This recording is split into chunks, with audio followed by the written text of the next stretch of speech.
분명 내가 불편한 상황인데도 이상하게 싫다는 말보다 미안하다는 말이 먼저 나오는 사람들이 있습니다.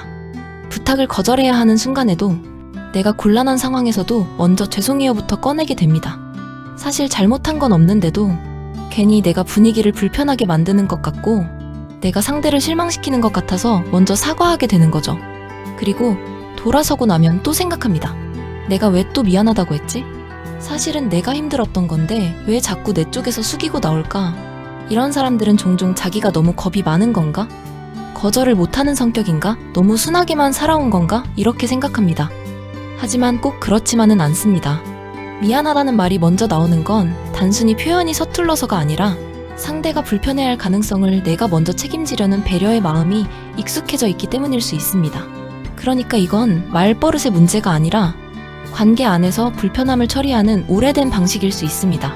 쉽게 말하면 이런 겁니다. 나는 지금 부담스럽고 어렵고 싫은데 그 순간 내 감정보다 먼저 보이는 건 상대 표정과 상대 기분입니다. 내가 거절하면 상대가 무안할까봐, 내가 안 된다고 하면 서운해할까봐, 내가 선을 그으면 내가 너무 차가운 사람처럼 보일까봐 그런 불편한 마음이 먼저 듭니다. 그래서 원래 나와야 할 말은 저는 어려워요인데 실제로 나오는 말은 죄송한데요가 됩니다. 예를 들면 이런 장면입니다. 누군가 갑자기 부탁을 합니다. 나는 이미 지쳐있고 여유도 없고 솔직히 도와주기 어렵습니다. 그런데 바로 지금은 어려워요 라고 말하기보다 죄송한데 제가 요즘 좀 정신이 없어서요. 이렇게 먼저 미안함을 얹게 됩니다. 물론 예의 있게 말하는 건 괜찮습니다. 문제는 그 말 속에 늘 내가 미안한 사람이라는 자리까지 같이 들어가 버릴 때입니다. 그때부터는 단순한 배려를 넘어 관계의 불편을 내가 먼저 떠안는 방식이 되기 쉽습니다. 직장에서는 이런 반응이 더 자주 나옵니다. 원래 내 일이 아닌데 부탁을 받았고 일정상 도저히 어렵고 받아들이면 내가 더 힘들어질 게 분명한데도 먼저 죄송합니다부터 나오기도 합니다. 사실 미안할 일은 아닐 수 있습니다. 그건 그냥 지금 내 여유와 조건이 어려운 것일 뿐인데 이상하게 거절하는 내가 더 민폐처럼 느껴집니다. 그래서 어떤 사람들은 부탁을 거절하고도 편해지지 못합니다. 분명 안 된다고 말했는데도 돌아서서 계속 마음이 무겁고 괜히 상대 눈치를 보게 됩니다. 가까운 관계에서는 더 복잡해집니다. 가족, 친구, 연인처럼 관계가 가까울수록 싫다고 말하는 게 더 미안해지기도 합니다. 지금은 쉬고 싶은데 만나자고 하면, 도와주기 어려운데 부탁이 들어오면, 내가 지쳐있어서 대화할 힘도 없는데 상대가 기대하고 있으면 싫다고 말하는 대신 먼저 미안해하게 됩니다. 그 말 속에는 보통 이런 마음이 숨어 있습니다. 내가 너를 거절하는 사람이 되고 싶지 않다. 내가 너를 실망시키는 사람이 되고 싶지 않다. 내가 너를 서운하게 만들고 싶지 않다. 문제는 여기서부터입니다. 거절보다 사과가 먼저 나오는 사람은 자기도 모르게 관계의 불편함을 늘 자기 몫으로 가져오기 쉽습니다. 상대가 서운할 수는 있습니다. 그건 상대의 감정입니다. 하지만 그 감정을 내가 무조건 책임져야 하는 건 아닙니다. 그런데 이 반응에 익숙한 사람은 상대의 실망, 상대의 아쉬움, 상대의 잠깐의 불편함까지 너무 빨리 내 잘못처럼 받아들입니다. 그래서 싫다는 말보다 미안하다는 말이 먼저 나오는 겁니다. 그리고 여기에는 배려만 있는 게 아닐 수도 있습니다. 내 마음을 드러내는 걸 민망하고 부끄럽게 느끼는 자기검열, 내 한계를 말하는 걸 이기적인 일처럼 느끼는 마음, 그 불편한 상황을 내가 잘 견뎌낼 수 없을 것 같은 두려움도 같이 들어있을 수 있습니다. 상대가 불편해하는 기색이 느껴지면 그 상황을 만든 내가 너무 이기적인 사람처럼 느껴지고 내 사정을 먼저 말하는 것 자체가 어딘가 점잖지 못한 일처럼 느껴질 수도 있습니다. 그래서 어떤 사람들은 차라리 내가 미안한 사람이 되어 빨리 상황을 정리하는 쪽이 더 익숙하고 편하게 느껴지기도 합니다. 또 어떤 사람들의 마음속에는 미움받을까봐 두려워하는 마음도 섞여 있을 수 있습니다.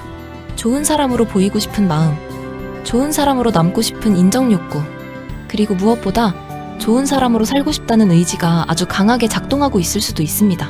그래서 힘든 상황에서도 내가 조금 더 감당하는 쪽을 선택하게 되기도 합니다. 관계를 지키기 위해, 상대를 실망시키지 않기 위해 내가 좀 더 불편한 쪽을 택하는 겁니다. 문제는 그 선택이 반복될수록 관계는 잠시 부드럽게 넘어갈 수 있어도 정작 내 마음은 점점 더 지쳐간다는 점입니다. 그렇게 보면 미안합니다는 꽤 현명한 처신일 수도 있습니다. 상대를 먼저 배려하고 다툼을 줄이고 관계를 깨지 않으면서 상황을 부드럽게 넘기는 방법이니까요. 그래서 이 말 자체를 무조건 나쁘다고 볼 수는 없습니다. 하지만 왜 어떤 경우에는 그 말 뒤에 이상하게 손해본 느낌과 피해의식이 남을까요? 그건 미안하다고 하면서 눌러버린 내 감정들이 처리되지 않았기 때문일 수도 있고, 실제로 시간과 에너지와 관계의 무게를 내가 더 감당하게 되는 손해가 있기 때문일 수도 있습니다. 즉, 미안하다는 말은 배려이기도 하지만 때로는 관계의 비용을 내가 먼저 부담하겠다는 방식이 되기도 합니다. 겉으로는 점잖게 끝났지만 내 안에서는 억울함과 부담과 피로가 남는 이유가 바로 여기에 있습니다. 그래서 여기서 하나 구분해 볼 필요가 있습니다. 안타깝다는 말과 미안하다는 말은 비슷해 보여도 결이 조금 다릅니다. 안타깝다는 말은 상황을 함께 보는 쪽에 더 가깝습니다. 우리 둘 다 곤란하네요. 상황이 참 아쉽네요. 이런 식으로 조금 더 중립적인 거리감이 있습니다. 반면에 미안하다는 말은 그 상황의 부담을 내 쪽으로 더 끌어오는 말입니다.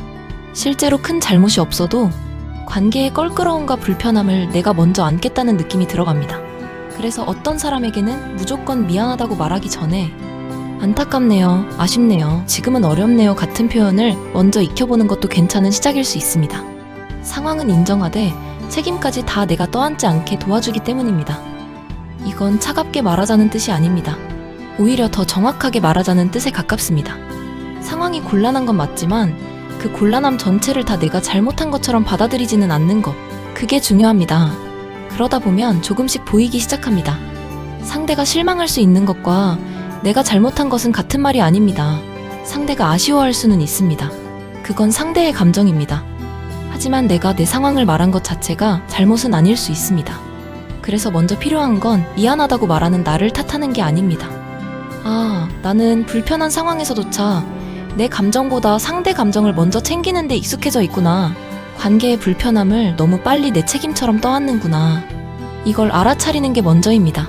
그걸 알아차려야 미안하다는 말이 습관처럼 먼저 튀어나오는 이유도 조금 이해되기 시작합니다. 그리고 그 다음에는 내가 정말 잘못한 건지 아니면 그냥 어렵다고 말했을 뿐인지를 조금 떨어져서 보는 연습이 필요합니다. 어떤 사람에게는 바로 싫어요라고 말하는 것보다 미안하다고 덧붙이지 않고 짧게 설명하는 것부터가 더 현실적일 수 있습니다. 지금은 어려울 것 같아요. 이번에는 쉬어야 할 것 같아요. 제가 지금 여유가 없어요. 이 정도의 짧은 문장부터 익숙해질 수 있습니다. 물론 이것도 바로 되지는 않을 수 있습니다. 오래 미안하다는 말로 관계를 부드럽게 넘겨온 사람에게는 사과를 줄이는 것조차 처음엔 아주 어색하고 불안할 수 있습니다. 그래서 처음부터 완벽하게 바꾸려 하기보다 아, 나는 또 먼저 미안해졌구나. 사실은 잘못보다 부담이 먼저였구나. 이걸 천천히 알아차리는 것부터가 중요합니다. 왜 어떤 사람은 싫다는 말보다 미안하다는 말이 먼저 나올까? 그건 내가 나약해서가 아니라 불편한 순간에도 상대를 먼저 배려하고 혹시 미움받을까봐 두려워하고 좋은 사람으로 남고 싶은 마음이 커서 결국 내 쪽이 더 힘들어지는 선택에 익숙해져 있었기 때문일 수 있습니다. 하지만 상대의 아쉬움과 내 잘못을 조금씩 분리해서 보기 시작하면 거절 뒤에 따라오는 과한 죄책감도 조금은 느슨해질 수 있습니다. 그러니 먼저 필요한 건 또 미안해했네 하고 자책하는 게 아니라 아, 나는 내 감정보다 상대 마음을 먼저 챙기는 데 익숙했구나. 그걸 알아차리고 내 사정과 한계도 충분히 중요하다고 인정해주는 일입니다. 그게 내 감정을 다시 내 쪽으로 데려오는 작은 시작일 수 있습니다.